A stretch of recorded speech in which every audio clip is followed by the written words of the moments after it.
Tu es puissant. Yeah. Tu es puissant.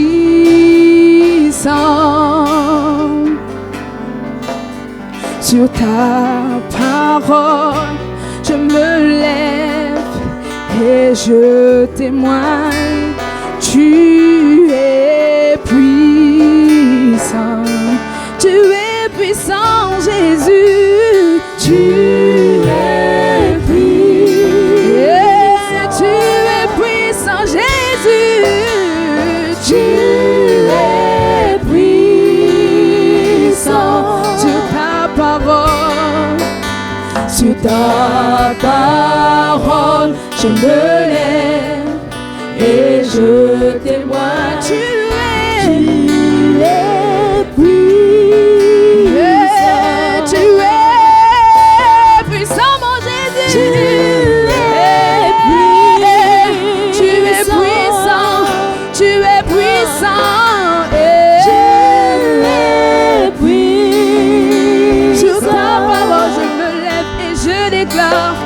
Sur ta parole, je me lève et je témoigne. Tu es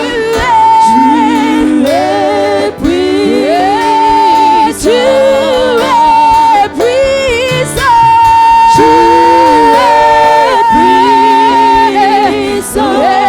Tu es puissant.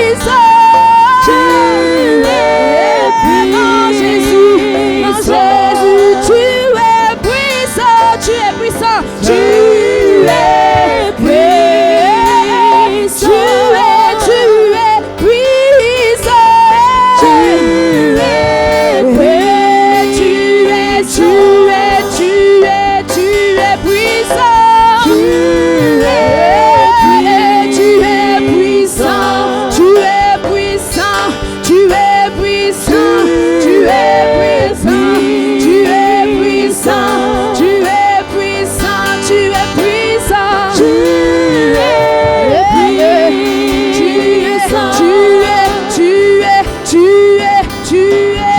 es puissant.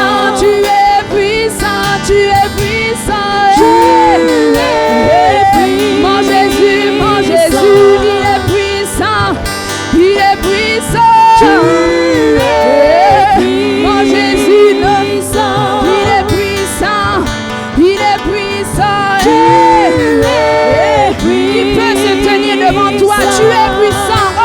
Jésus, Jésus, tu es puissant.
Tu es puissant.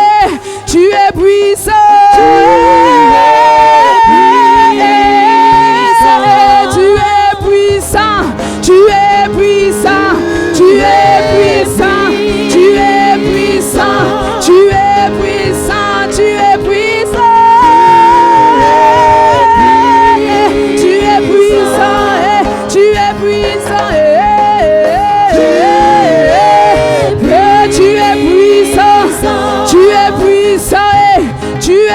puissant. Tu es puissant. Tu es puissant. Tu es puissant. Oh, tu es puissant. Tu es puissant. Koyama Santa Kayama Shete Kelebo. Nema Sandelebo Shete Kelemaya Sandelebo Shete Kelebaya Baba. Kolema Santa Kayama Shete Kelebo Yondolobo Shete Kelaba. Tu es puissant. Tu es puissant. Oh, tu es puissant. Tu es puissant. Koyama Sandelebo Shata Kayama Shete Kelebe. Tu es puissant. Tu es puissant. Koyama Sandalaba Shete Kelebe. Oh, qui peut se tenir devant toi? Qui peut se tenir devant toi? Tu es puissant, oh Jésus. Ce que tu dis, ta main l'accomplit. Ce que ta bouche dit, ta main l'accomplit, oh Jésus. Koyama Santa Koyama Shete Kelebo Ya Sandalaba Shete Kelebe. Tu es puissant, tu es puissant, tu es puissant, tu es puissant, tu es puissant. Qui peut se tenir devant toi? Non, personne. Tu as reçu le nom dessus de tous les noms, et en ce nom tout genou fléchit et toute langue confesse que tu es puissant, que tu es puissant, mon Jésus, et tu es puissant. Koyama Santa Kayama Shete Kelebo. Tu es puissant, tu es puissant. Koyama Santa Lama Shete Kelebo. Tu es puissant, Seigneur, tu es puissant. Koyama Santa Shete Kelebo Yama Soto Kolema Shete Kelebe. Tu es puissant, l'autre Dieu. Qui peut se tenir devant toi, Jésus? Personne ne peut se tenir devant toi. Qui peut oser se tenir devant toi, Jésus? Qui peut se tenir devant toi, Jésus? Aucune maladie ne peut se tenir devant toi, Jésus. Parce que tu es le Tout-Puissant. Parce que tu es le Tout-Puissant, oh Jésus. Quel est le nom de cette maladie qui peut se tenir devant toi, Jésus? Oh Jésus. Nous acclamons celui qui est tout puissant, le nom de Jésus. Celui qui peut faire infiniment de ce que nous pouvons penser, le nom de Jésus. Koyama Sandalaba Shete Kelebo. Nous acclamons le nom de Jésus. Le nom de Jésus. Celui qui peut faire infiniment de ce que nous pouvons penser, le nom de Jésus. Le nom de Jésus. Koyama Santa Kayama Shete Kelebe. Le nom de Jésus. Le nom de Jésus. Alléluia, le nom de Jésus. Le nom de Jésus. Koyama Santa Lava Shete Kelebe. Tu es puissant. Tu es puissant. Tu es puissant, tu es puissant. Koyama Sandala Machete Kelema Yandaya Machete Kelema. Tu es puissant. Oh Jésus, tu es puissant, notre Dieu. Alléluia. Tu es puissant. Aucune situation qui puisse se nommer ne peut tenir devant toi. Oh Jésus. Tu as reçu le nom qui soit au-dessus de tous les noms, Jésus. Nous adorons celui qui est tout puissant et qui peut faire infiniment au-delà de ce que nous pouvons penser ou imaginer. Oh, notre Dieu, il est puissant. Alléluia, tu es puissant. Tu es puissant.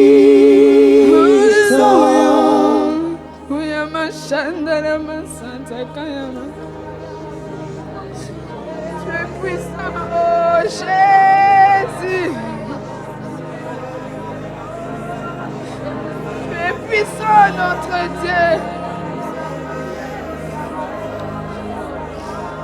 Oh Jésus.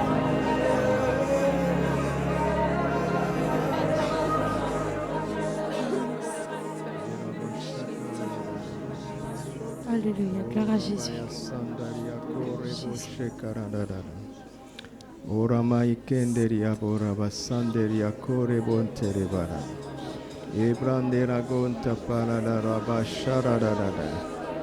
Élevons-le au-dessus de toute maladie, au-dessus de toute infirmité. Élevons Jésus au-dessus de toute maladie, au-dessus de toute infirmité, au-dessus de toutes les causes des maladies, des douleurs et des infirmités. Le nom de Jésus est au-dessus de toutes les causes. Le nom de Jésus est la solution. Le nom de Jésus est la vie. Le nom de Jésus est la guérison. Jésus est la santé. Jésus est la vie. Jésus est la guérison. Jésus est la santé. Jésus est la résurrection et la vie. Jésus est la solution, quelles que soient les causes. Jésus est la solution. Jésus est la solution. Ton nom est tout suffisant, Seigneur. Tu es tout puissant, tu es omniscient. Oh, nous élevons ton Saint-Nom, nous te bénissons, nous te célébrons, nous t'adorons, nous te donnons toute la gloire. Car tu en es digne, Seigneur. Tu es digne de gloire, tu es digne de gloire. En toi nous avons la vie, en toi nous avons la guérison, en toi nous avons la santé. Oh, en toi nous avons la paix, en toi nous avons le bien-être, le bonheur. En toi nous avons la victoire. Béni soit ton Saint-Nom, béni soit ton Saint-Nom, béni soit ton Saint-Nom. Avec ton nom nous ne craignons pas les flèches qui volent en pleine nuit, ni la terreur. 1000 tombent à nos côtés, 10 000 à notre droite. Nous ne sommes pas atteints. Ton nom est une tour forte, là où nous trouvons notre abri et nous sommes en sécurité. Béni soit le nom de Jésus. Béni soit ton Saint-Nom, Seigneur. Tu es au-dessus de toute maladie. Tu es au-dessus de toute infirmité. Tu es au-dessus de toute domination, au-dessus de toute autorité, au-dessus de toute principauté, au-dessus de tout nom. Au-dessus.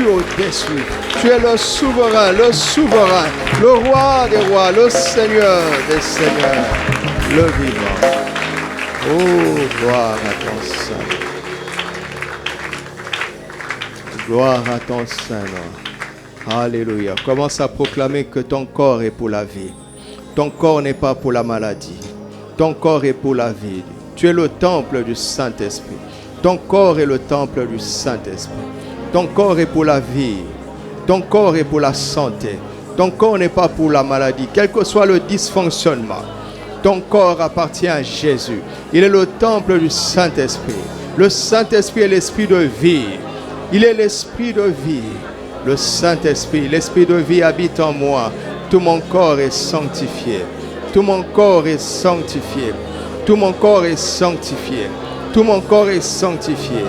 Aucune maladie, aucun dysfonctionnement, aucune faiblesse dans mon corps, car j'appartiens au Saint-Esprit. J'appartiens au Saint-Esprit, j'appartiens au Saint-Esprit. Et rabashakadaradadada. Ranta barabo sheradagante. Lemanta bragadara bo sheradaganta. Ramanda radaganta rababa baradadedo. Baradegos kenterianta kamanda radagosharadagan. Ramanteria terago saradavanta. Remanta barababa. La loi de l'esprit de vie en Christ opère en nous.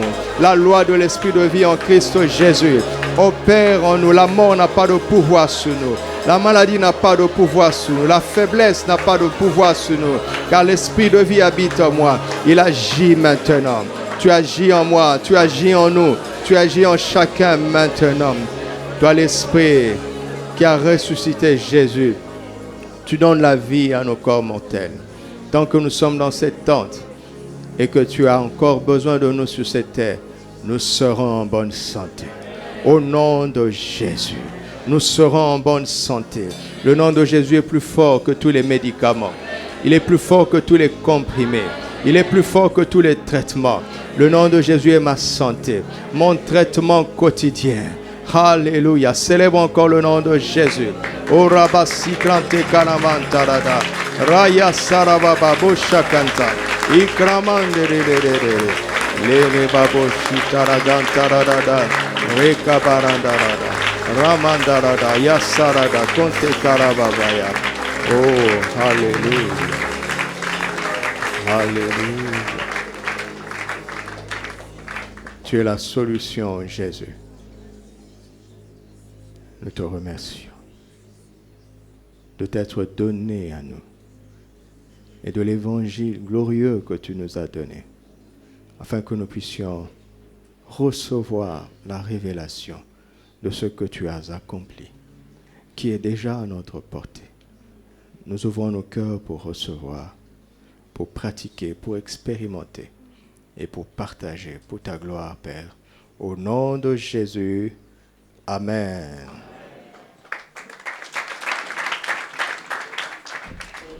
Gloire à Dieu. Alléluia. Dis encore à deux personnes, Jésus est la solution. Quelle que soit la cause de la maladie. Alléluia. Cause 6 et solution 6. Nous passons maintenant à la cause 6. La cause 5 était le diable et ses démons, n'est-ce pas? Et la solution, c'est donc la foi dans l'autorité souveraine du nom de Jésus-Christ et dans la toute puissance du Saint-Esprit. Amen. La foi dans le nom de Jésus est la solution. Quand par le discernement nous réalisons que cette maladie-là est causée par les démons, qu'est-ce qu'il reste à faire? C'est de chasser ces démons au nom de Jésus. Amen. Qui peut le faire? Et qui ne peut pas le faire? Qui ne peut pas le faire? Je suppose que tout le monde peut le faire. Ici. Je pose la question. Qui ne peut pas le faire? Qui peut le faire? Mais où est-ce que tu te trouves alors, toi qui n'as pas levé la main? Alléluia. Il suffit d'invoquer le nom de Jésus par la foi. Et la puissance du Saint-Esprit entre en scène pour chasser l'esprit méchant ou l'esprit impur qui cause la maladie. Ceci nous mène tout droit à la cause 6, qui est l'ignorance. C'est l'avant-dernière cause. Nous parlerons de la dernière cause le mercredi prochain et nous prierons. Après, nous allons entrer dans les différentes dimensions de la vie, sujet pour lequel je suis impatient, dont je suis impatient de parler. La cause 6 est tout simplement l'ignorance. OK? Et la solution à l'ignorance, c'est quoi? Voilà, on a fini le message. Vous voyez, en parlant d'ignorance, nous tenons compte de tout ce que nous avons appris jusque-là, n'est-ce pas? Ne pas savoir tout ce que nous avons appris fait partie de l'ignorance, n'est-ce pas? Savoir tout ce que nous avons appris jusque-là fait partie de quoi? De la connaissance. Donc, en principe, je ne devrais même plus prêcher sur ceci. Mais nous allons parler de l'ignorance et de la connaissance en relation avec le nom de Jésus. Parce qu'en réalité, si je n'avais pas enseigné tout ce que nous avons enseigné et que tout le monde avait foi au nom de Jésus, cela suffisait. Le nom de Jésus suffit, quelle que soit la cause, connue ou inconnue. N'est-ce pas?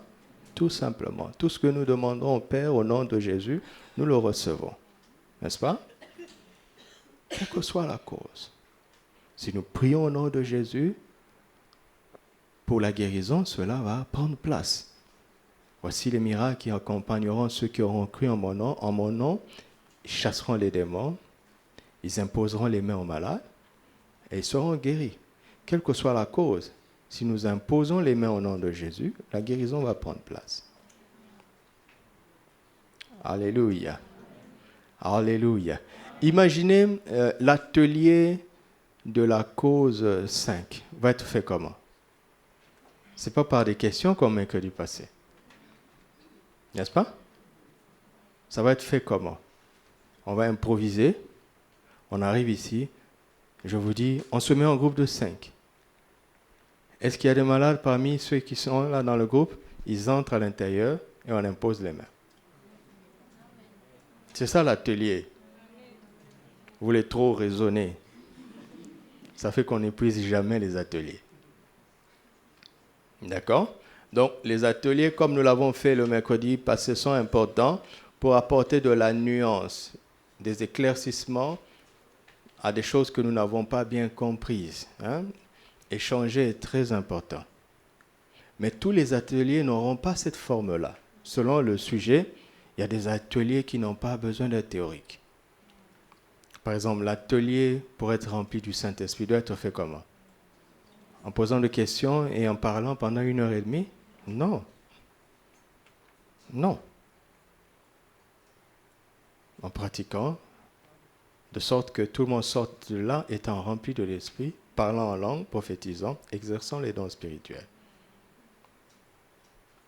Alléluia. C'est ça le but. Le but est que tout le monde soit opérationnel. Amen. Vous vous souvenez de ce que je dis il y a fort longtemps quand je fus ici, un des mercredis passés.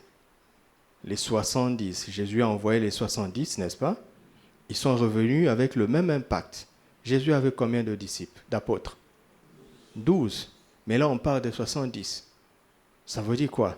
58 disciples qui n'étaient pas apôtres ont eu le même impact que 12 apôtres. Et d'ailleurs, parmi les 12 apôtres, il y avait un voleur. Judas. Ce n'est pas pour les apôtres, ni pour les pasteurs. Il y a des gens qui ont le ministère de guérison. Ça, c'est autre chose. D'accord? Il y a des gens qui ont le ministère de guérison, c'est autre chose. Il y en a d'autres qui ont le don de guérison, c'est autre chose. Mais la foi dans le nom de Jésus, pour vaincre la maladie, est à la portée de tous ceux qui croient. Alléluia. Alléluia. On n'aspire pas au ministère, c'est Dieu qui choisit. D'accord? Tu ne peux pas décider d'avoir un ministère de guérison. Impossible. Tu ne peux pas décider d'avoir un ministère pastoral, un ministère évangélique, apostolique, d'enseignant. Jamais. On n'aspire pas au ministère, mais on aspire au don spirituel. Est-ce que Dieu va donner à certains d'entre nous des ministères de guérison? Oui, je le crois. Mais c'est dans sa volonté souveraine. Et il faut se préparer. Parce que ceux qui ont ce ministère-là sont toujours la cible de l'ennemi. Parce qu'ils font du bien à des nations. Et ils sont des cibles de grandes attaques, de critiques. Mais ils sont dans la main du Seigneur. Personne ne peut les atteindre. Mais dans l'âme, ce n'est pas toujours facile. Donc nous devons prier pour eux. Si vous connaissez un ministère qui opère dans la guérison, un ministère de guérison, prends du temps, même une fois par mois, même 5 minutes, prie pour lui. Parce qu'ils sont des cibles de tous les esprits impurs qui diffusent la maladie sur la terre. Ils sont la cible. Le royaume des cieux n'aime pas la maladie. Il se déploie pour chasser la maladie et le royaume des ténèbres n'aime pas la santé. Il se déploie pour rendre les gens malades. Donc c'est une guerre. Le nom de Jésus suffit. D'accord? Alors, aujourd'hui, nous parlons de la connaissance ou de l'ignorance en relation avec le nom de Jésus. C'est ça qui est très important parce que nous avons déjà une grande partie de la connaissance depuis que nous marchons avec le Seigneur et surtout à partir de tout ce que nous avons appris jusque-là. Alors, ce grand sujet de l'ignorance et de la connaissance, je vais le détailler en des points plus précis pour que ça soit plus pratique pour nous. D'accord? Nous allons parler de l'ignorance comme des causes, n'est-ce pas? L'ignorance, premièrement, l'incrédulité, le manque de compassion et la désobéissance. Et comme solution, nous parlerons évidemment de la connaissance qui est une réponse à l'ignorance, une foi ferme qui est une réponse à l'incrédulité, la compassion qui est une réponse au manque de compassion et l'obéissance qui est une réponse à la désobéissance, n'est-ce pas? Commençons par l'ignorance en général, ou bien le manque de connaissance. Sachez que l'ignorance peut être totale ou bien partielle. D'accord? Je pense que, à moins que quelqu'un soit venu ici pour la première fois et qui n'ait jamais été en contact avec l'Évangile, s'il y a une personne dans ce cas-là, c'est la seule personne qui peut avoir une ignorance totale. Mais tout le monde ici a une connaissance partielle. D'accord? Et l'inefficacité, notre inefficacité dans le combat que nous devons mener par la foi contre la maladie dépend du peu de connaissances qu'on n'a pas encore. J'ai dit quoi? Dans le combat que nous devons mener contre la maladie dépend de quoi? De ce qui nous reste à savoir. Amen. Allons-y. Matthieu chapitre 4, verset 23. Lisons la parole de Dieu. Matthieu 4, verset 23. Jésus parcourait toute la Galilée enseignant. Vous voyez, il commence par l'enseignement. Enseignant dans les synagogues, prêchant la bonne nouvelle du royaume et guérissant quoi? Toute maladie et toute infirmité. Sa renommée se répandit dans toute la Syrie et on lui a amené tous ceux qui souffraient de maladies et de douleurs de divers genres, des démoniaques, des lunatiques, des paralytiques, et il les guérissait. Vous voyez, Jésus installait d'abord l'enseignement et il proclamait la parole sur la base de l'enseignement et le Saint-Esprit entrait en scène. Il prenait toujours le temps d'enseigner, c'est-à-dire de chasser les ténèbres de l'ignorance. Parce que la maladie et les démons travaillent dans les ténèbres. Ok? Écoutez, avant même d'envisager la guérison surnaturelle, est-ce qu'on a trouvé la solution pour la connexion? Avant d'envisager ça, vous savez, les médecins qui sont parmi nous ont la connaissance pour vaincre certaines maladies. Et les maladies dites incurables ne sont incurables que dans la mesure où la science n'a pas encore trouvé comment les vaincre. Quand la grippe est apparue sur Terre en Europe, elle a fait des millions de morts. La petite grippe avec laquelle on s'amuse aujourd'hui. La tuberculose était fatale. La lèpre était fatale. Elles étaient fortes, toutes ces maladies étaient fortes parce que la connaissance n'était pas suffisante pour répondre. Ok? Et sur le plan spirituel, c'est la même chose.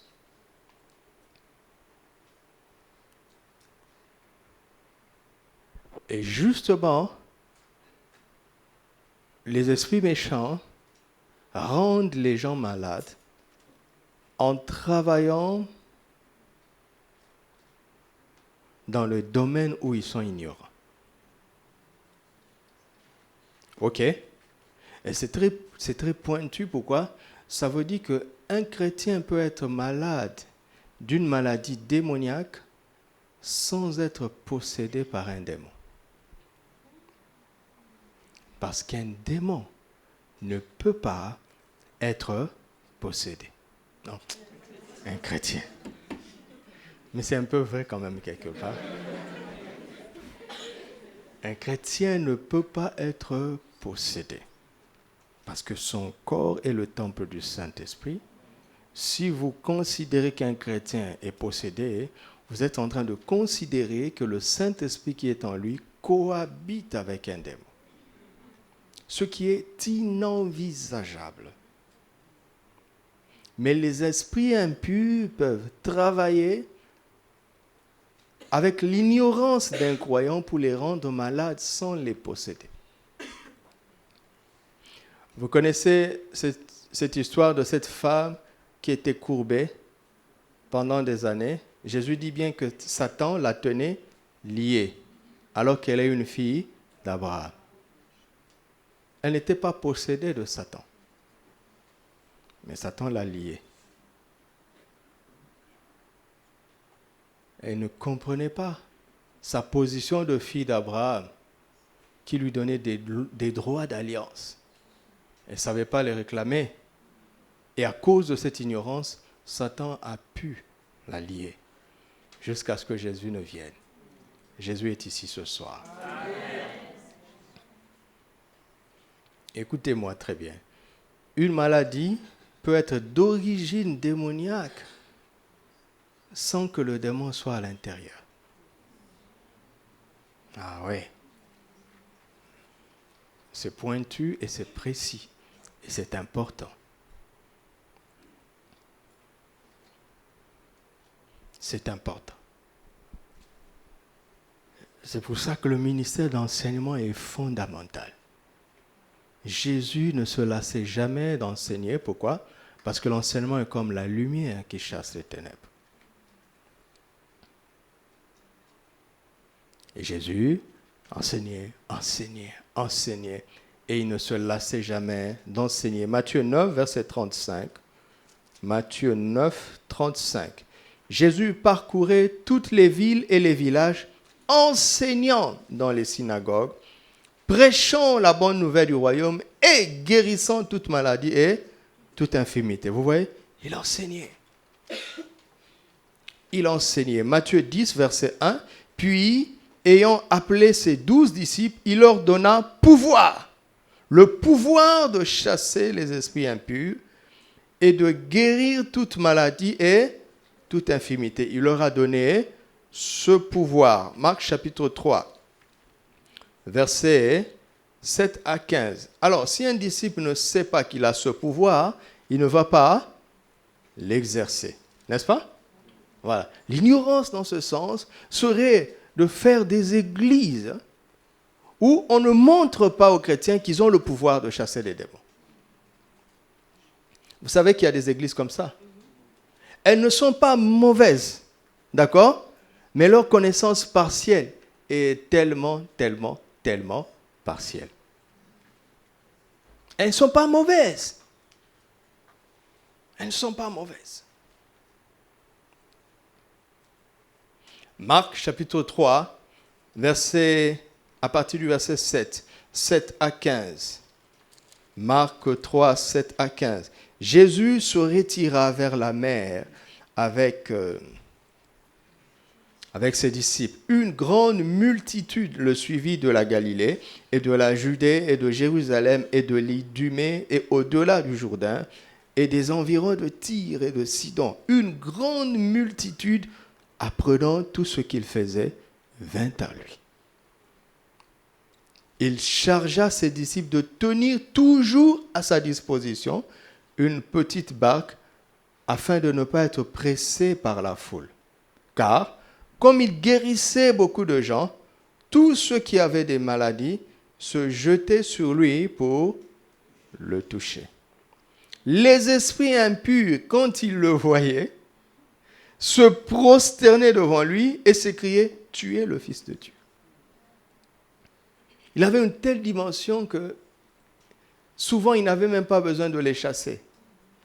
Il n'avait même pas besoin de les discerner.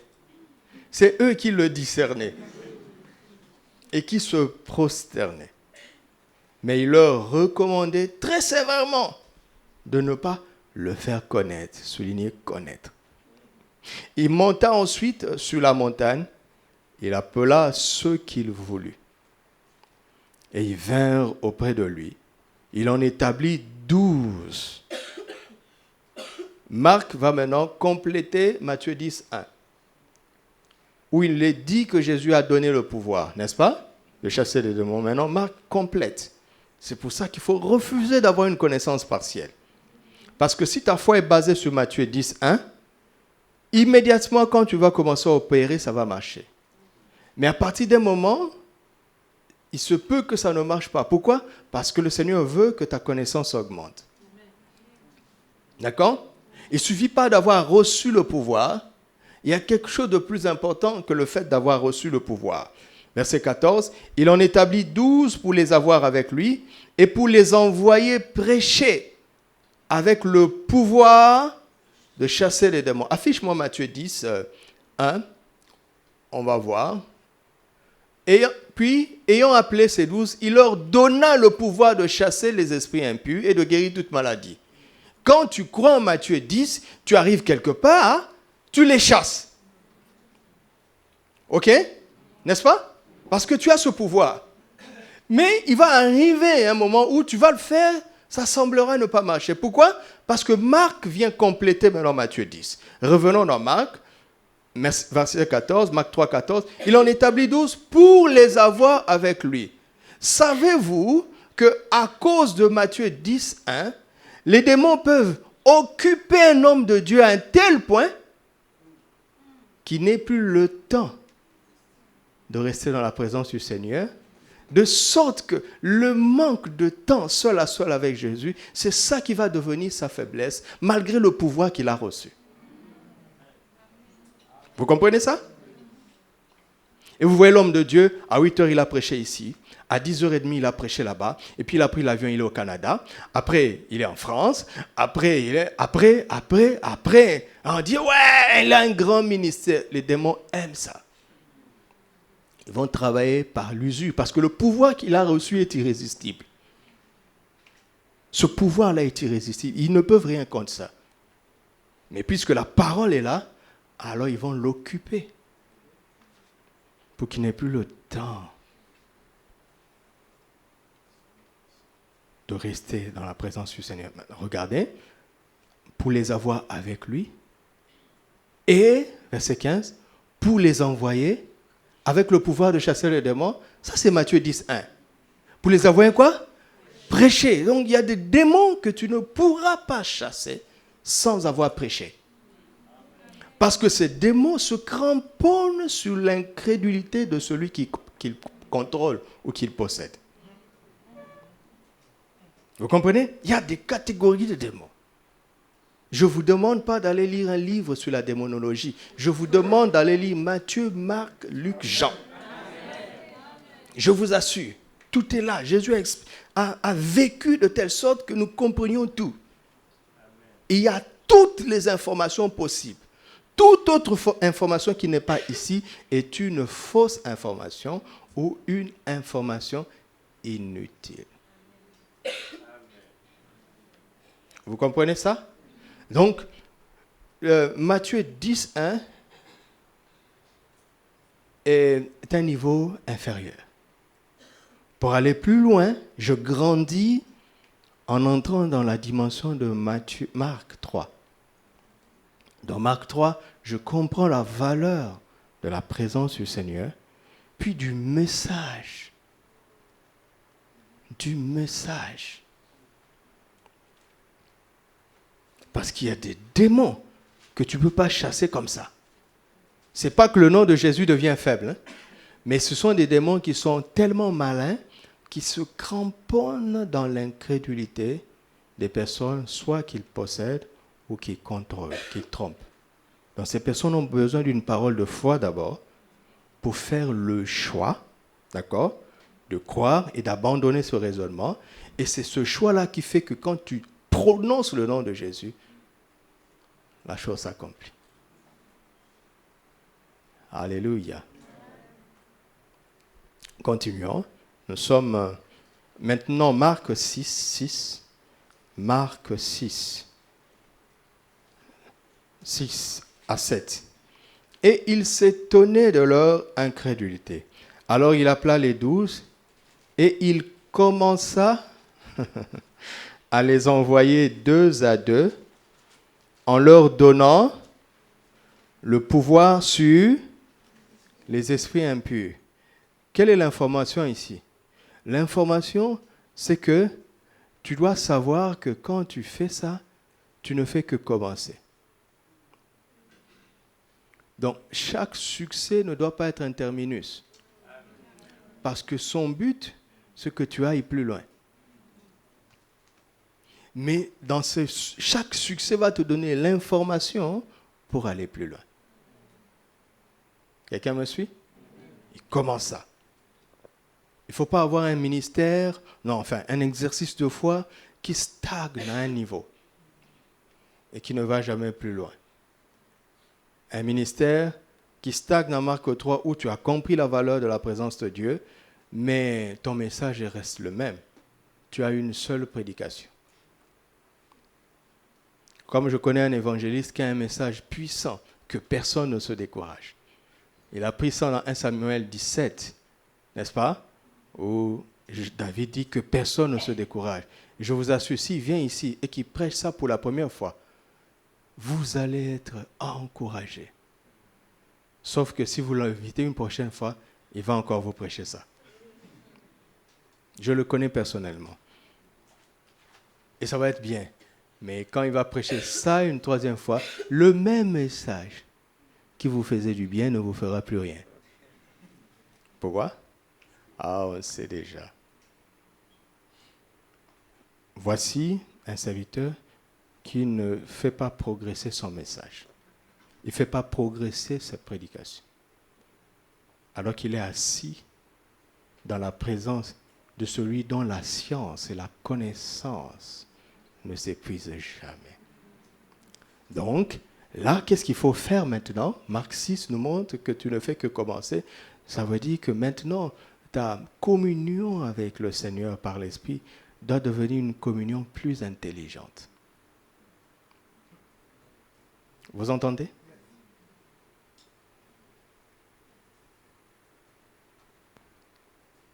Ta manière de prier doit progresser. Ta manière de communier avec lui doit progresser. Ta manière de le servir doit progresser. Sur la base de quoi? Sur la base de ton progrès dans la parole. Parce qu'il se révèle dans la parole.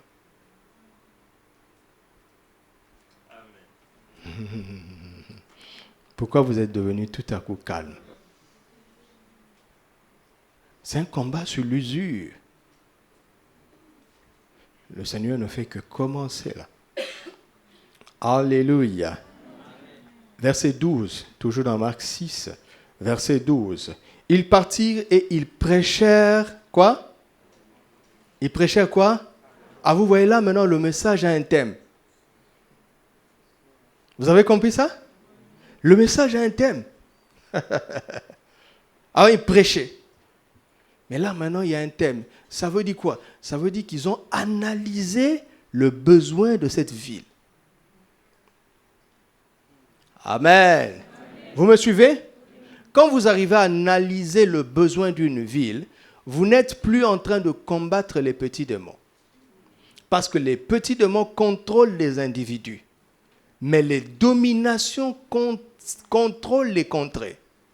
Les villes, les régions, les nations. Ils contrôlent par un trait de caractère, par une philosophie, par une idéologie. Alors là, il faut avoir un message, un terme précis, qui est en fait une bombe contre ces dénominations. Domination, pas dénomination, domination.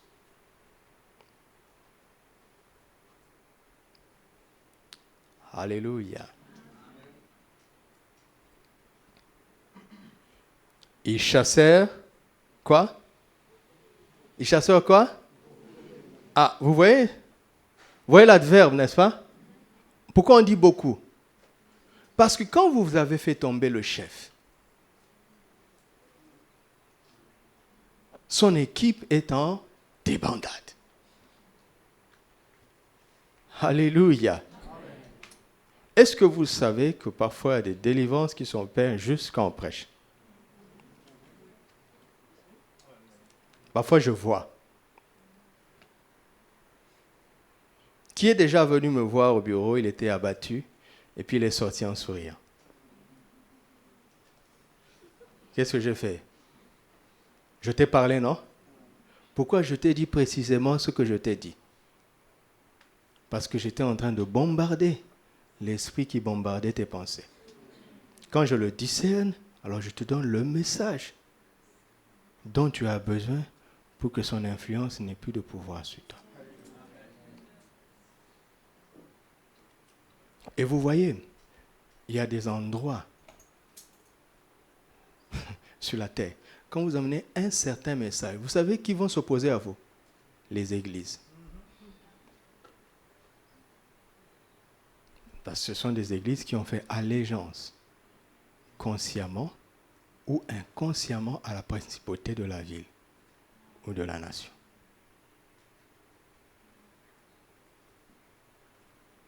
Un message, avoir un message, c'est très important. Alléluia. Verset 13, il chassait beaucoup de démons et quoi? Il oignait d'huile beaucoup de malades et les guérissait. Qu'est-ce que vous comprenez ici? Pourquoi ne l'ont-ils pas fait avant? Parce que là où la connaissance n'est pas bien assise, les choses comme l'onction d'huile deviennent dangereuses. Parce qu'après, les gens vont s'accrocher à la bouteille d'huile. Il y a même de business maintenant d'huile d'olive venue de Jérusalem. Les premiers acheteurs sont des chrétiens misérables. En Christ, ce n'est pas l'origine de l'huile qui donne sa valeur. Un jour, je veux te oindre avec de l'huile de palme, au nom de Jésus. Et ce jour-là, je te demanderai de t'habiller en blanc. Jésus a oint avec de la salive et de la boue. Vous voyez comment est-ce que le Seigneur permet qu'ils utilisent maintenant une pratique? Pourquoi? Parce qu'il sait qu'il y a une stabilité dans le message. Et avant d'utiliser une pratique, qu'est-ce qu'ils ont fait? Ils ont prêché quoi? La repentance. Détournez-vous de toutes les idées quand vous étiez idolâtre. Parce que quand vous alliez chez les marabouts, les médecins traditionnels, jamais, ils n'opèrent jamais qu'avec la parole. N'est-ce pas? Ils s'appuient toujours sur quelque chose. Un coq qu'on égorge, un truc bizarre, on te fait passer entre les jambes et tout ça. Du folklore pour rien. Mais là où la repentance est installée, on peut pratiquer certaines choses parce que les gens ont abandonné les idées anciennes. Ils savent que l'huile en soi n'a pas de valeur. Mais c'est la foi que nous avons dans le symbolisme de l'huile qui fait la valeur. Vous voyez comment ils progressent? Vous voyez ça? Donc, leur connaissance devient de moins en moins partielle. Pour approcher une connaissance totale. Et vous savez, Jésus est parti et les a laissés dans cet état, mais quand Paul est venu, il les a emmenés encore plus loin. N'est-ce pas? Gloire au Seigneur. Marc 16, verset 20. Marc 16, verset 20. Marc 16, verset 20. Et ils s'en allèrent prêcher où? Partout. Le Seigneur travaillait avec eux et confirmait la parole par les miracles qui accompagnaient la parole. Pas qui accompagnaient les apôtres, mais qui accompagnaient la parole, n'est-ce pas? Parce qu'il n'a pas dit par les miracles qui les accompagnaient, mais par les miracles qui l'accompagnaient. L'élément singulier ici, On a le choix. Soit c'est le Seigneur, soit c'est la parole. Mais le Seigneur travaille déjà avec eux. Ils sont allés maintenant partout. Ils sont allés partout. Et c'est le Seigneur qui travaillait avec eux. Amen. Le Seigneur travaille avec eux. Gloire à Dieu. Luc chapitre 10. Vous voyez qu'on n'est pas en train de lire un livre sur la démonologie. Il y a tellement d'informations. Luc 10, verset 1. Après cela, le Seigneur désignant encore 70 disciples et il les envoya 2 à 2 devant lui dans toutes les villes, dans tous les lieux où, comment? Waouh! Qu'est-ce qu'on voit ici? On voit le discernement, n'est-ce pas? Marc termine en nous disant qu'ils allaient partout. Ok? Quand on vous dit d'aller partout, vous n'avez plus besoin de réfléchir sur le lieu.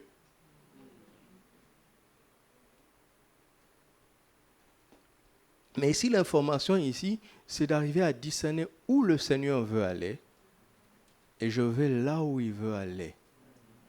Si je me permets d'aller où il ne veut pas aller, ça fait pchit, il n'y aura rien. Et là, ils sont 70, alors qu'il y a 12 apôtres. N'est-ce pas? Ici, ils sont dans une dimension telle que, quand ils sont quelque part, c'est comme si Jésus lui-même était là. Et je vous dis, ce n'est pas comme si Jésus lui-même est là. Mais où est la différence? Où est la différence? C'est qu'ils ont un discernement de la volonté parfaite de Dieu qui fait que, parce qu'ils sont dans la précision, alors la présence du Seigneur se manifeste de manière totale.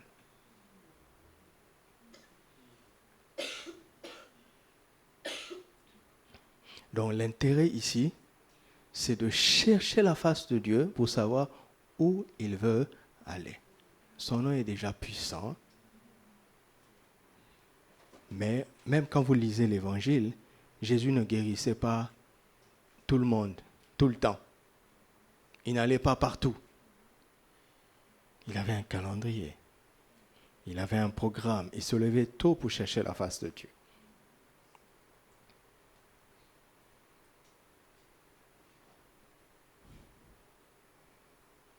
Alléluia.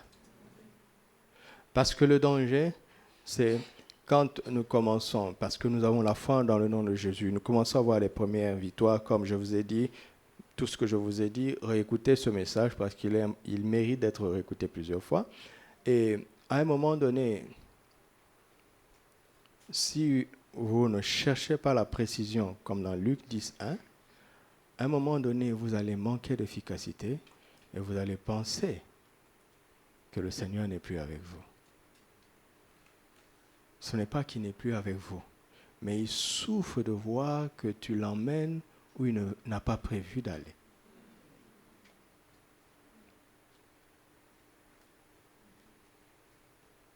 Lisez la Bible. Tous les apôtres ont commis cette erreur, même Paul, dans Actes 16. À un moment, l'Esprit de Jésus lui a résisté. Tellement il était efficace. L'Esprit de Jésus lui a résisté.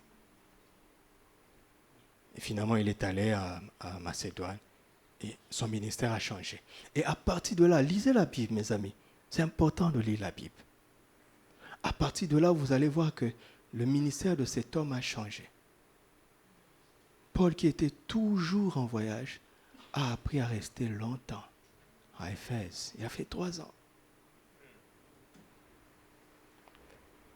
Et il n'a pas eu des résultats aussi puissants qu'à Éphèse. Parce qu'il a obéi, il a compris que là, il faut planter ses racines.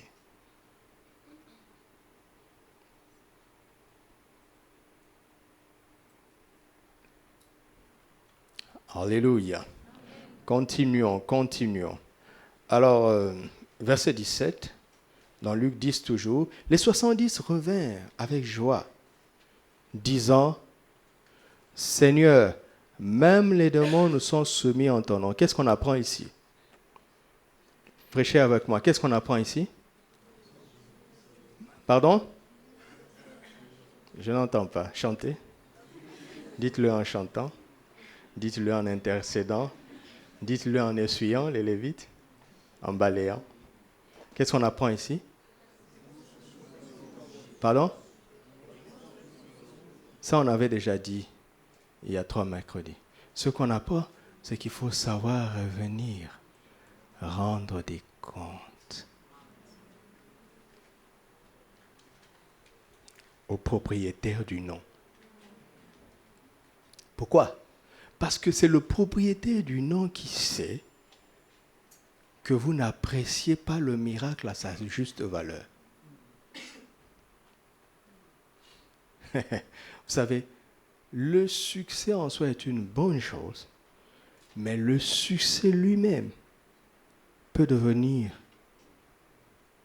une pierre d'achoppement pour l'instrument qui réussit. Donc il faut revenir chez le propriétaire du nom pour qu'il te montre de quoi profondément tu dois te réjouir. Qu'est-ce que tu as bien fait? Qu'est-ce que tu n'as pas bien fait? Ou bien, comment est-ce que tu peux faire pour avoir un impact plus grand, un résultat plus grand? C'est le propriétaire du nom qui sait. Revenir est très important. Alléluia. Revenir est très important. Quand j'ai commencé à prêcher, j'étais très jeune. On nous a parlé d'un livre où un monsieur disait qu'en fait, il faut le temps de la prédication, le temps de préparation d'une prédication doit être 6 fois supérieur au temps de la prédication. C'est-à-dire, si tu dois prêcher pendant 1 heure, tu dois prier, te préparer dans la prière pendant 6 heures. Ça, c'est seulement la prière. Hein? Je ne parle pas de l'étude. Et nos leaders nous ont imposé ça. Et j'ai pratiqué ça au début. Et quand j'ai commencé à voir les résultats, un jour, j'ai prêché à une belle réunion. Le Seigneur vraiment a agi. J'étais très encouragé. On a eu une belle réunion. On s'est vraiment réjoui de tout ce que le Seigneur avait fait. J'avais 19 ans. Jamais Dieu n'avait agi comme ça auparavant dans ma vie. Alors, j'étais dans la joie et les frères étaient contents. Ils sont venus m'encourager. Et nous sommes restés ensemble, rendant grâce à Dieu, nous réjouissant. Et plus on parlait, plus la tristesse s'installait en moi. Je ne comprenais pas. Et à un moment, j'étais tellement mal à l'aise que je me suis éclipsé. Je suis rentré à la maison, je suis entré dans la chambre. Et j'ai dit au Seigneur, je devais normalement être très content. Mais il y a un sentiment que je ne contrôle pas. Et ça commence à s'imposer en moi. Qu'est-ce qui ne va pas? Il m'a dit, le temps est venu que tu apprennes autre chose. Et il m'a dit, j'apprécie l'importance que tu donnes à la préparation. À partir de maintenant, il faut ajouter beaucoup plus de temps dans la prière après avoir exercé le ministère. Je n'avais pas compris tout ce que ça voulait dire. Je pensais que le Seigneur attendait seulement que je vienne rendre grâce pour tout ce qu'il a fait et pour tout ce qu'il m'a appris. Mais quand j'ai commencé à obéir, ça a changé ma vie. En réalité, quand je revenais, il me montrait toutes les erreurs que j'avais faites. Comment, à un moment donné, j'étais trop rapide, j'étais trop pressé. Comment mon message était déséquilibré. Là où il ne fallait pas insister, j'ai insisté. Là où il fallait insister, je suis passé vite. Et il a commencé à m'apprendre des choses que j'ai lues dans les livres plus tard. Alléluia. revenir, rendre compte au propriétaire du nom. Pour la grâce qu'il t'accorde, n'est-ce pas, d'utiliser son nom efficacement. Ça dépasse les actions de grâce parce que ce sont des moments d'instruction. Qu'est-ce que Jésus leur dit? Qu'est-ce qu'il leur dit? Je voyais Satan tomber du ciel comme un éclair. Voici, je vous ai donné le pouvoir de marcher contre eux et sur toute la puissance de l'ennemi, et rien ne pourra vous nuire. Il n'avait jamais dit ça avant. Maintenant, quand tu entends ici, tu n'acceptes pas le message des attaques. Mais ce n'est pas intellectuel, hein? Parce que les représailles spirituelles existent. Mais quand tu as la révélation de Luc 10, 18, pour toi, ça n'existe plus. On ne peut pas t'attaquer.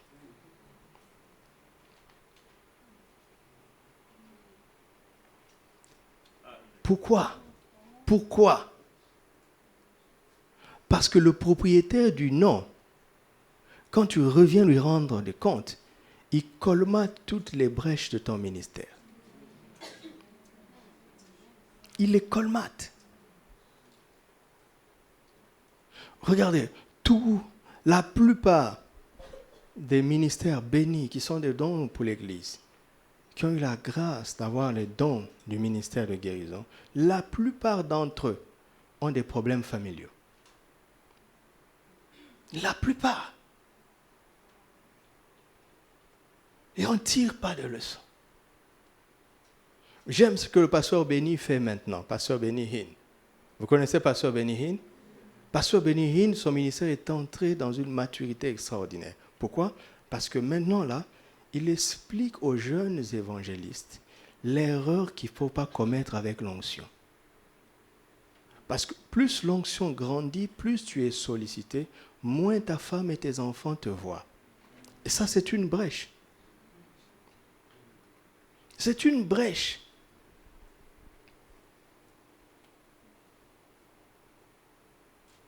Ton absence expose tes enfants.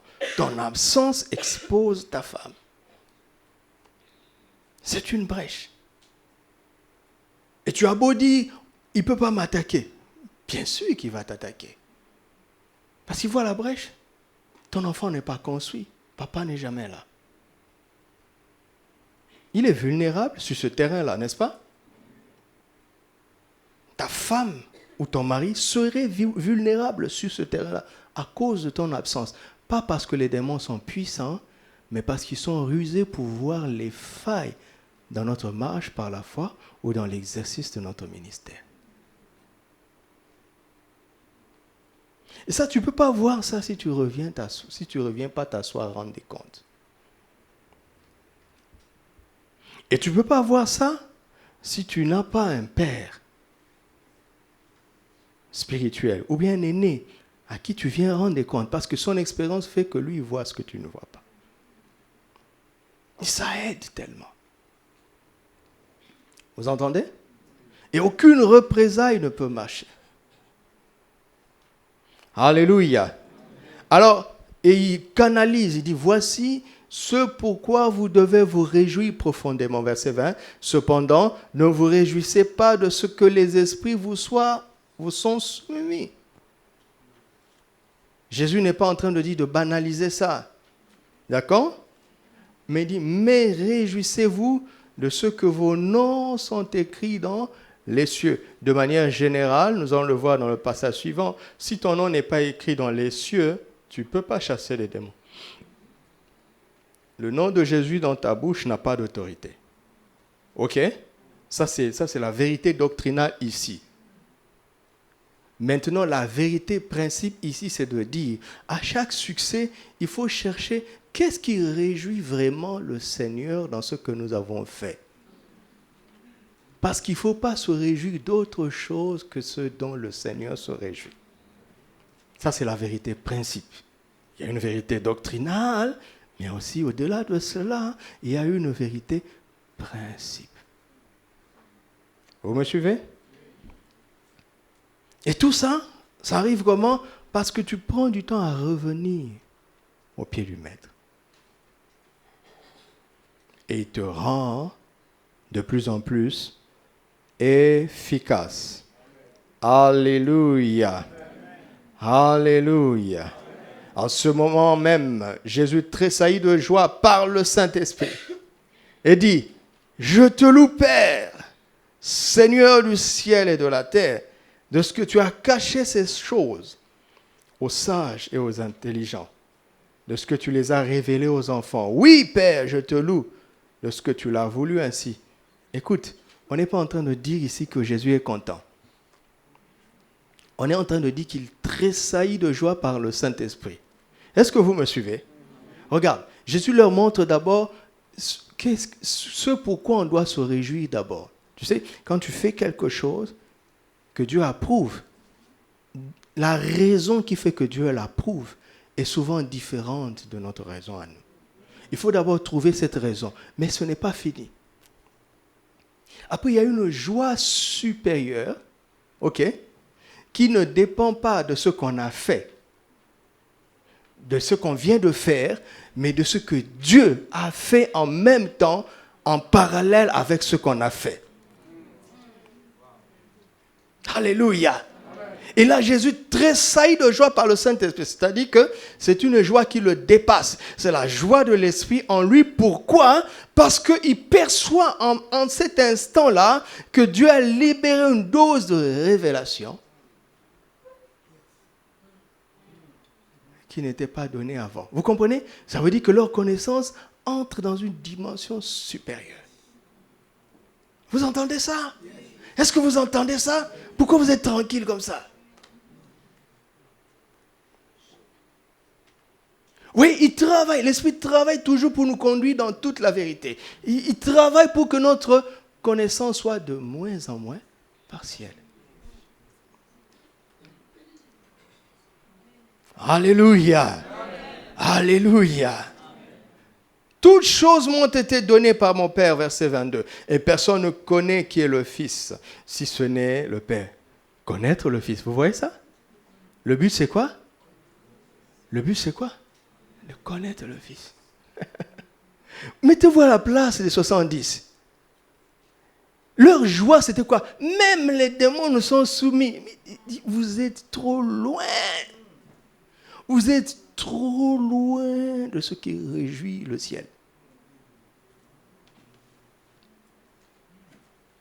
Pourquoi? Parce qu'on voit dans Matthieu 7 qu'il y a des gens qui vivaient dans l'iniquité et qui chassaient les démons par le nom de Jésus, n'est-ce pas? Il y a des gens qui vivaient dans l'iniquité et qui prophétisaient par le nom de Jésus et qui faisaient des miracles. Ils le faisaient vraiment par le nom de Jésus. Vous vous souvenez, non? On ne peut pas chasser Satan, les démons, avec le nom de Satan. Ils le faisaient vraiment au nom de Jésus. D'accord? Mais ils n'ont pas fait ce cheminement. Ils sont restés dans une joie élémentaire. Et rester longtemps dans une joie élémentaire finira par devenir un piège pour vivre dans l'iniquité.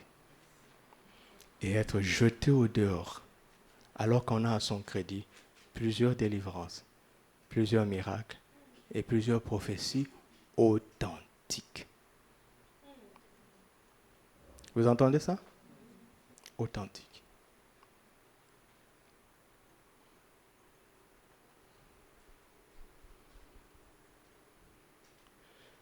Verset 23.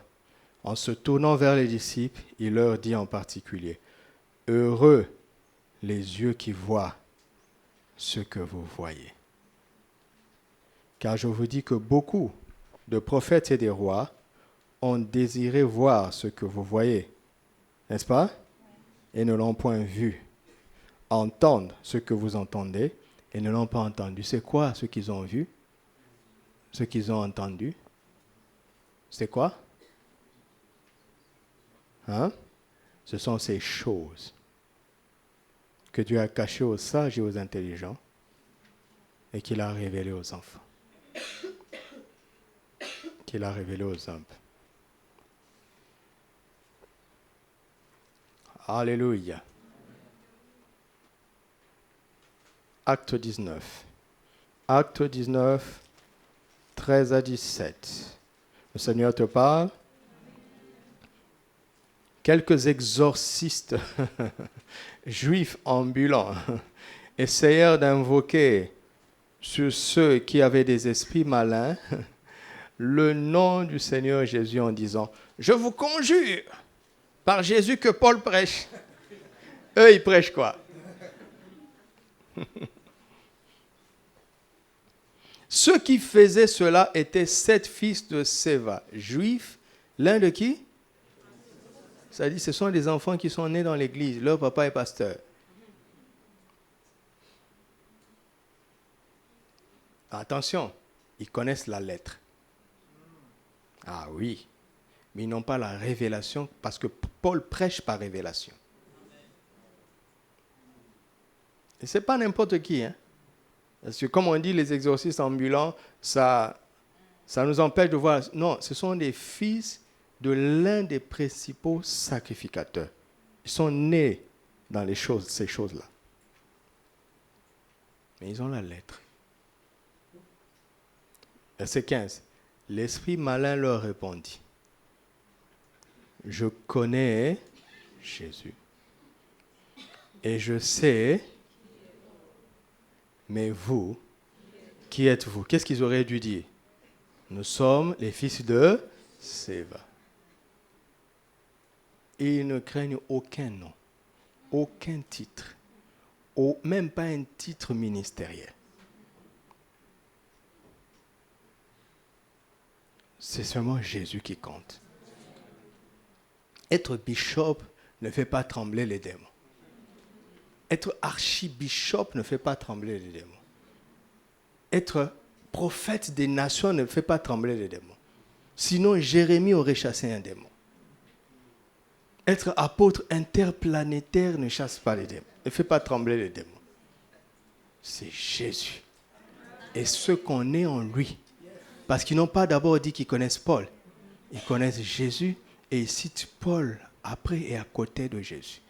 Ils ne parlent pas de Saul de Tarse, le pharisien. Vous avez entendu? Ils parlent de Paul, l'apôtre de Jésus.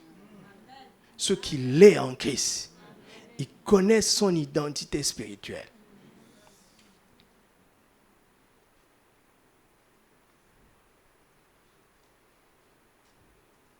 Et l'homme dans lequel était l'esprit malin s'élança sur eux, se rendit maître de quelques-uns d'entre eux. Hein? De tous, 2. C'est un peu bizarre, n'est-ce pas? Il y a une erreur ici.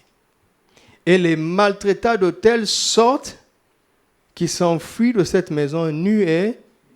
Vous vous souvenez de Luc 10? Rien ne pourra vous nuire. Ça s'est accompli pour eux? Hein? Ça ne s'est pas accompli pour eux. Hein? Pourquoi? Parce qu'ils ne connaissent pas Jésus. D'accord? Ils veulent chasser les démons au nom de Jésus sans connaître Jésus. Sans être en relation avec Jésus. Vous voyez? Oui. Oh, vous voyez comment Jésus et la parole est tellement précise. Jésus dit, ne vous réjouissez pas de ce que les démons vous soient soumis. Réjouissez-vous de ce que vos noms sont écrits dans les cieux. D'accord? Voici, je vous ai donné le pouvoir, et rien ne pourra vous nuire. Mais non, vos noms ne sont pas écrits dans les cieux. Vous voulez aller vous hasarder. Vous n'avez pas le pouvoir de marcher sur les scorpions et les serpents. Et sur toute la puissance de l'ennemi, et tout va vous nuire. Vous voyez? Vous voyez ce qu'on fait avec les versets? Comment le Saint-Esprit m'enseigne pour que je vous partage? Alléluia. Amen. Donc la clé ici, c'est de connaître Jésus, de connaître son nom. De connaître son nom. Et de plus en plus, et de mieux en mieux chaque jour. Alléluia. Connaître Jésus et ce qu'on est en lui.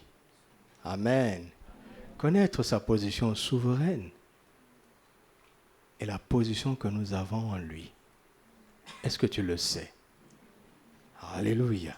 Mais on va lire le verset que vous connaissez. Matthieu 28.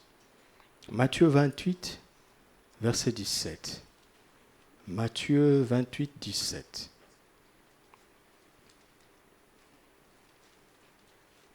Quand ils le virent, ils se prosternèrent devant lui. Mais quelques-uns eurent des doutes.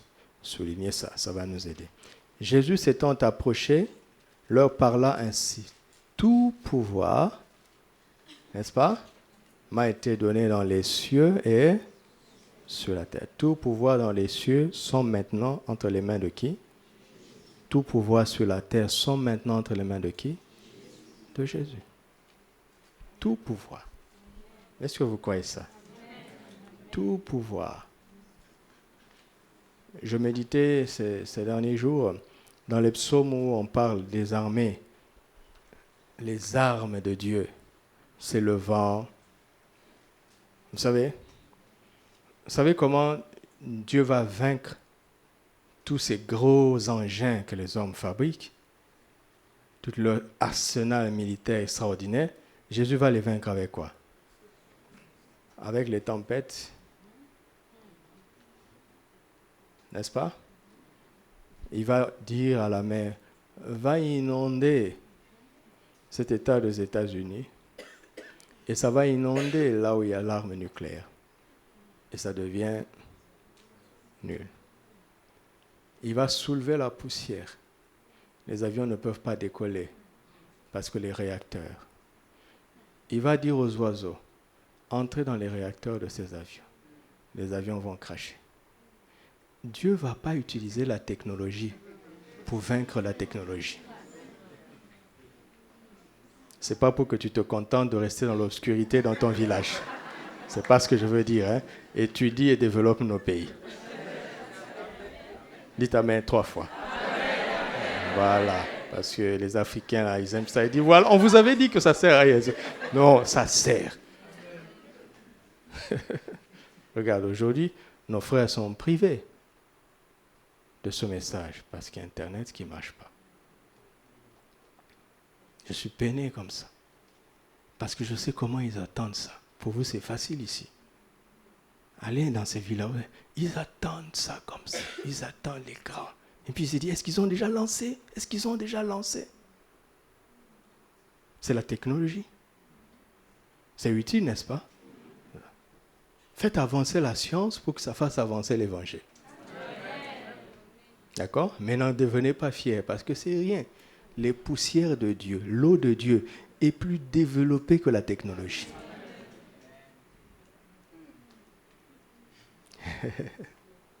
Ils vont parler aux rats et aux souris. Ils vont ronger des câbles. Les machines ne vont pas. Les connexions vont être coupées. Il va parler à la terre. La terre va bouger un peu. Tremblement de terre. Il est très fort, notre Seigneur. Alléluia. Amen. Pourquoi je dis ça? Pour que vous compreniez. Parce que nous acceptons facilement que tout pouvoir lui appartient dans les cieux. Je sais qu'on croit ça facilement. Hein? On croit que le pouvoir spirituel, on l'a. Et le pouvoir naturel aussi, on l'a. C'est pour ça qu'il va t'ouvrir l'esprit pour que tu découvres un nouveau médicament. Amen. Il va t'ouvrir l'esprit pour que tu découvres une nouvelle technologie. Amen. Une nouvelle technique. Il va t'ouvrir l'esprit parce que le pouvoir naturel, tout pouvoir naturel lui appartient et tout pouvoir spirituel lui appartient. Amen. Mais pourquoi est-ce que les païens continuent de faire avancer la science? Pourquoi? Parce que Dieu a dit, la Bible dit ceci, les choses cachées sont à l'Éternel, les choses révélées sont à nous et à nos enfants. Quand Dieu révèle, c'est à la portée de tout le monde.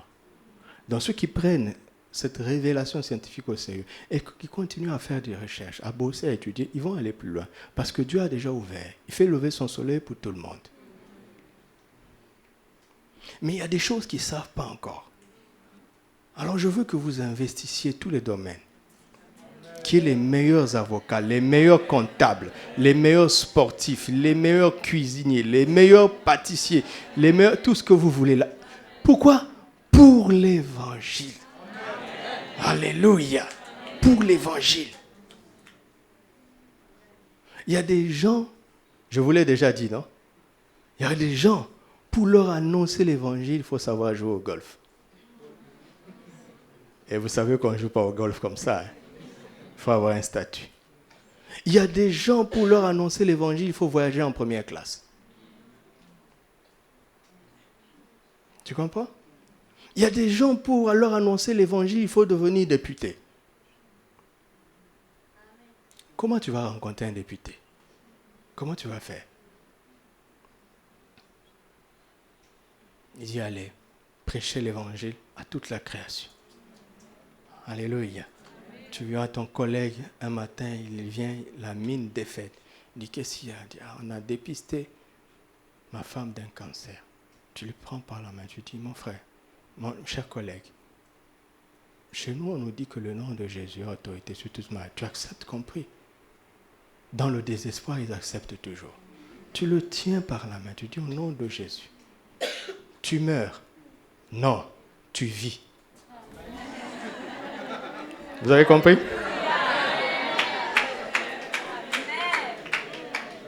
On dit tu meurs. Ça veut dire quoi? Tu meurs, non? Je dis non, tu vis. Au nom de Jésus. Un gars comme ça, il va venir à l'église. Si le miracle est arrivé, il va venir à l'église. Non? Il va venir à l'église.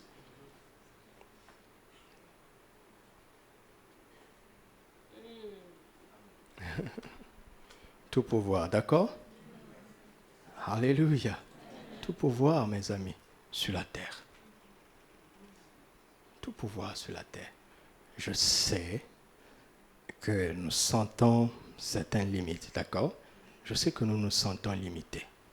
Je vous demande, s'il vous plaît, de croire avec moi que tout pouvoir sur la terre appartient maintenant à Jésus. Voulez-vous croire avec moi?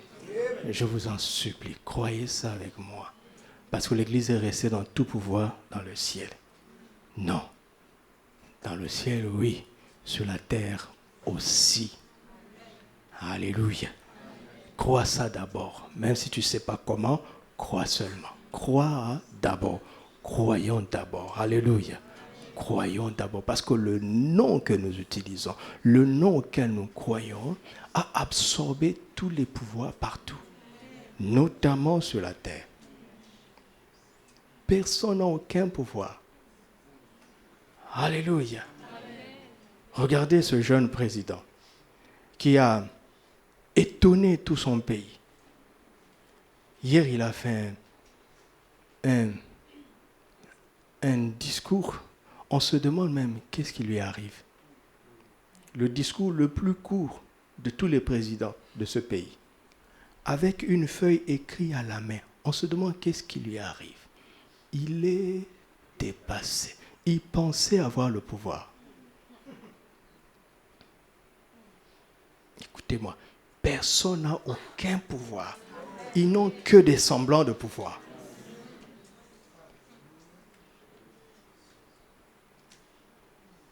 Et je ne vous dis pas pour que vous les critiquiez. Je vous dis pour que vous ayez compassion d'eux. Parce que certains ici vont être comme des Daniel, comme des Joseph, pour aider ces gens-là. Ce sont des âmes. Le Seigneur les aime. Alléluia. Le Seigneur ne veut pas la mort d'un pécheur, n'est-ce pas? Donc il ne veut pas la mort d'un dictateur. Il ne veut pas la mort du dictateur de ton pays.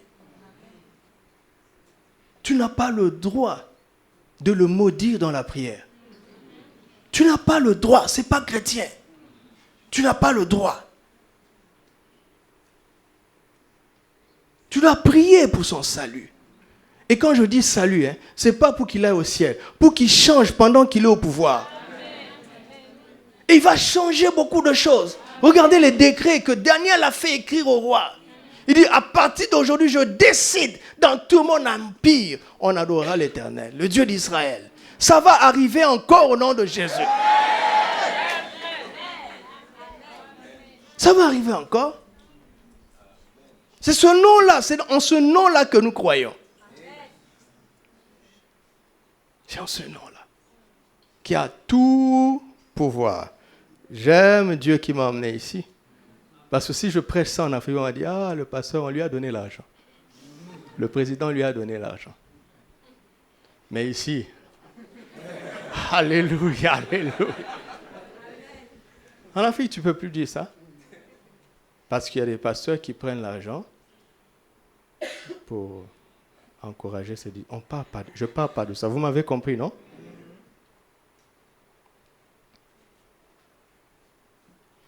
Pourquoi je dis ça? Je suis en train de parler de la position de Jésus et de la position que nous partageons avec lui. Nous devons en être conscients. Nous devons en être conscients. Éphésiens 1, versets 20 à 21. Éphésiens 1, 20 à 21. Merci. Il l'a déployé en Christ, c'est-à-dire l'infinie grandeur de sa puissance, en le ressuscitant des morts et en le faisant asseoir à la droite de qui? À la droite de Dieu lui-même, dans les lieux célestes. Au-dessus de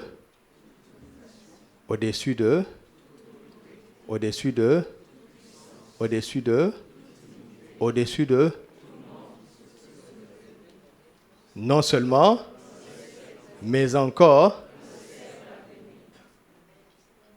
Ça, c'est la position de Jésus. Est-ce que vous savez que tout, avec E, est plus fort que tout, avec S?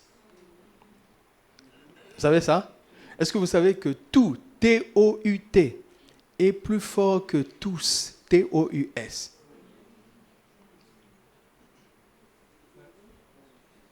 Parce que si on avait mis tout avec S, on aurait dû ajouter un article au-dessus de toutes les dominations. Donc c'est quelque chose de fort là.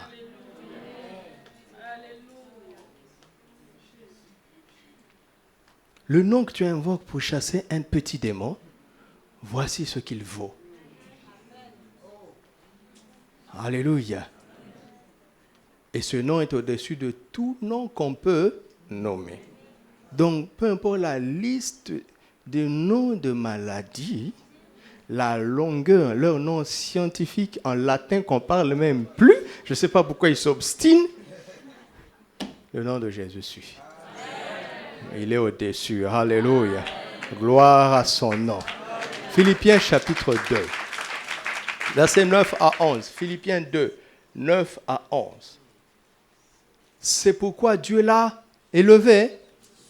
Souverainement élevé. Ça veut dire quoi? Arrêtons-nous un peu. Souverainement élevé, ça veut dire quoi? Le jour où pasteur Ndi a prêché ici, j'étais très content. Et je l'ai remercié. Je lui ai dit, pasteur, donne-moi un conseil. Comment tu as fait pour parler de 7 points en 50 minutes?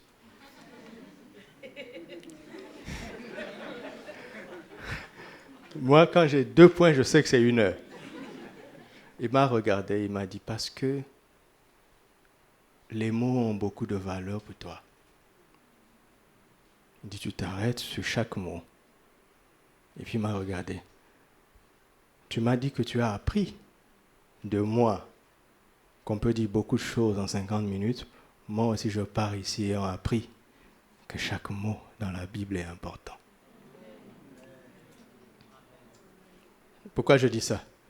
Parce que souverainement élevé, ça veut dire quoi?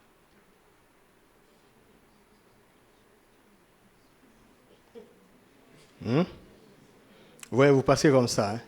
Donnez-moi une chaise. Écoutez, on n'a plus de temps. Regarde. Je veux que tu comprennes. Souverainement élevé. Ta foi dans le nom de Jésus peut être au-dessus de la grippe. Après, elle va être au-dessus du palu. Après, elle va être... Vous voyez? Gagne du temps. Tu n'as pas besoin de procédure. Mets-le déjà souverainement. Qu'est-ce qui va changer? si tu l'as mis souverainement, tu vas voir, tu auras la même attitude face à la grippe ou au cancer. Tu feras le même effort. Tu auras le même zèle.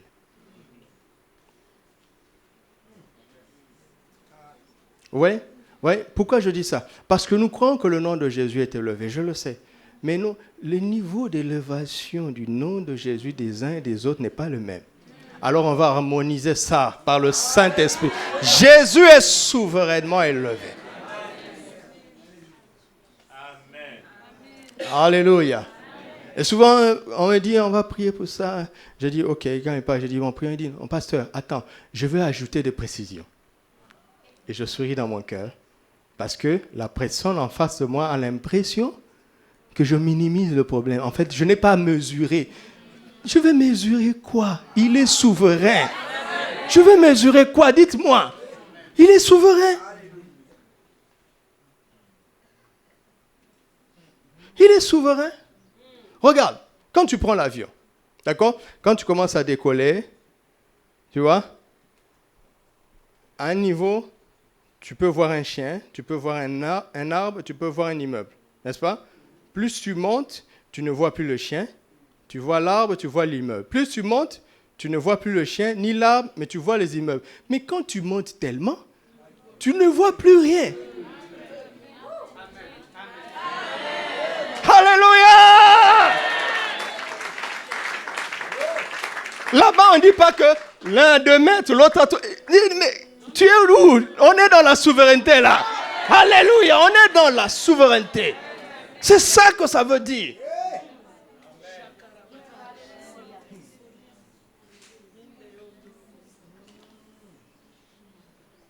C'est ça que ça veut dire. C'est ça que ça veut dire. Regardez. C'est ça que ça veut dire. Alléluia. On va bénir le Seigneur. Alléluia. Oh, alléluia. Oh, alléluia. Alléluia. J'aime beaucoup votre foi parce que vous n'avez pas besoin de cantique pour démarrer. Quand vous recevez la parole, vous répondez, vous démarrez. Montons en esprit et glorifions Jésus. Tu es digne. Tu es digne, Jésus. Ton nom est souverainement élevé. Au-dessus de tout, au-dessus de tout. Au-dessus de toute domination. Au-dessus de toute autorité. Au-dessus de toute puissance. Au-dessus de tout nom qui se peut nommer. Dans les siècles présents et à venir. Le temps ne changera plus rien. Le temps ne changera plus rien. Ce qui est, ce qui arrive ne changera plus rien. Ton nom est souverainement élevé. Gloire au nom de Jésus. Tout pouvoir t'a été donné dans les cieux et sur la terre. Tout pouvoir t'appartient. Dans les cieux et sur la terre. Tout pouvoir t'appartient. Dans les cieux et sur la terre. Souverainement. Tu es souverainement élevé. Tu as reçu le nom qui est au-dessus de tout nom. Et tu es ici. Et tu es ici. Gloire à ton Saint-Nom. Louange à ton Saint-Nom. Hommage à ton Saint-Nom.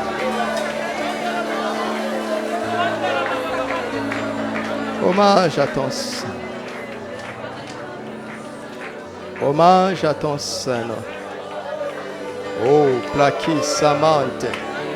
Tegerente kodaramashte. Grande kosabranta taradaba. Zikelebante rokadiman. Oh, kramon dabarash keberenam. Lere santo brokoramin. Zendere gabasha. Oh, paragante, talamanda.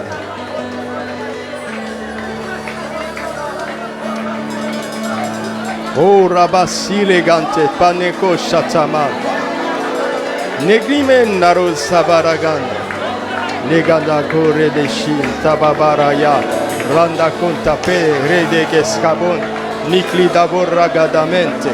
Zereganto poshira gadaban. Rakabayante redegem. Megrinta roboskinte pranagim.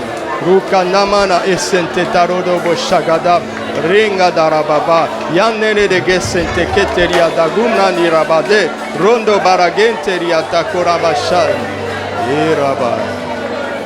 O ragadaba santo rekabaya. Rekabaya randara. Rekababa baba. Oh shintara baba. S'il y a quelqu'un qui a un mal dans son corps dont il connaît le nom, qui vienne devant. Quelqu'un qui a une maladie dont il connaît le nom, venez devant. Venez devant. Irabo shakaramanda. Rentebo seragaba. Faites la place. Faites de la place. Zadabi ragadabara konto boshete. Zeregantamante ragon. Nilabos kante praidarebo shindaragai. Oh, wayarara. Lamande talagosarara. Oh, ragabashante.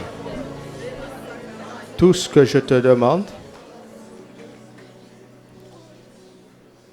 c'est de lever le nom de Jésus au-dessus du nom de cette maladie. C'est tout ce que je te demande. Par exemple, si on t'a dit que c'est un fibrome, tout ce que je te demande, c'est de dire fibrome. Le nom de Jésus est au-dessus de toi. Fibrome, le nom de Jésus est au-dessus de toi. Et tu parles de manière à t'entendre toi-même. Et l'Église, nous unissons notre foi en chantant « Ton nom est infiniment grand.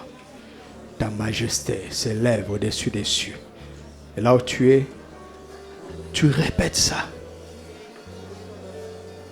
Tu places le nom de cette maladie en dessous. Très, très, très en dessous du nom de Jésus. Quelle que soit la cause de cette maladie, le nom de Jésus est la solution.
Jésus, Jésus, Jésus.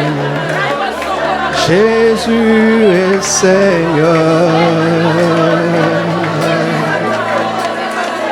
Jésus, Jésus, Jésus, Jésus. Jésus, Jésus, Jésus. Jésus est Seigneur. Jésus, Jésus, Jésus, Jésus. Jésus, Jésus, Jésus. Jésus est Seigneur. Jésus, Jésus, Jésus, Jésus. Jésus, Jésus, Jésus. Jésus est Seigneur. Jésus, Jésus, Jésus, Jésus. Jésus, Jésus, Jésus. Jésus est Seigneur. Jésus, Jésus, Jésus, Jésus. Jésus, Jésus. Lâchez! Lâchez ces vies maintenant. Esprit impur, lâche. Lâchez maintenant. Péché, tu lâches.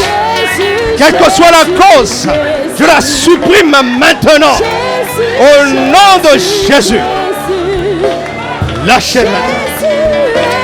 Je supprime toute cause devant le nom qui est la solution.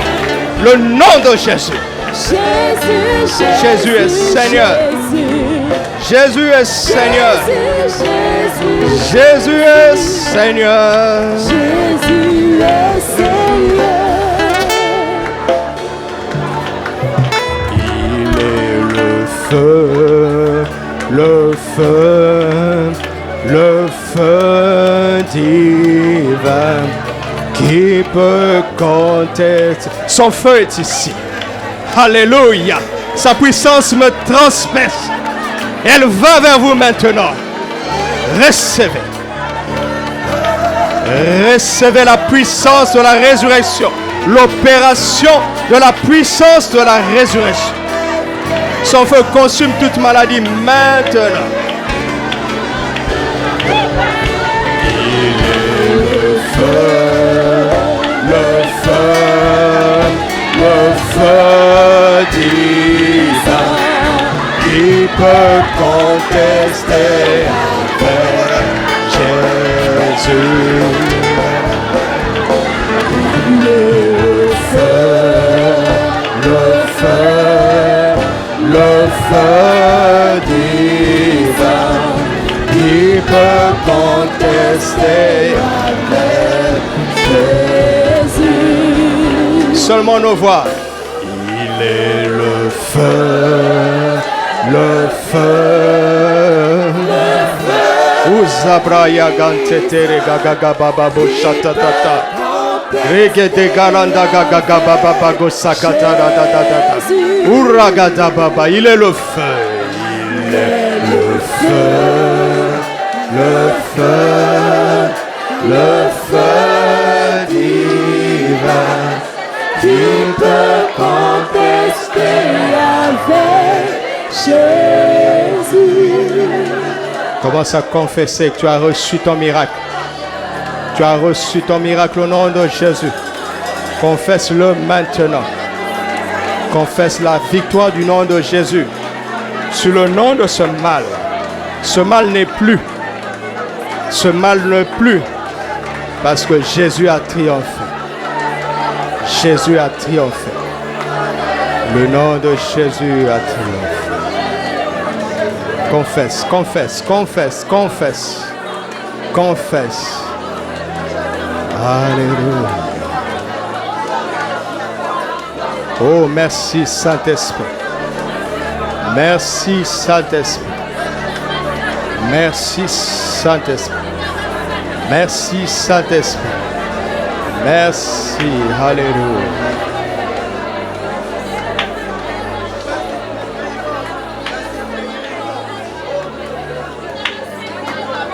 Tu mérites la gloire et honneur. Nous levons nos mains pour t'adorer, exalter ton saint nom.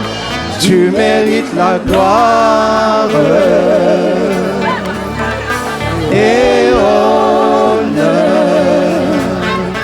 Nous levons nos mains pour t'adorer, exalter ton saint nom. Car tu es grand, Seigneur, tu fais des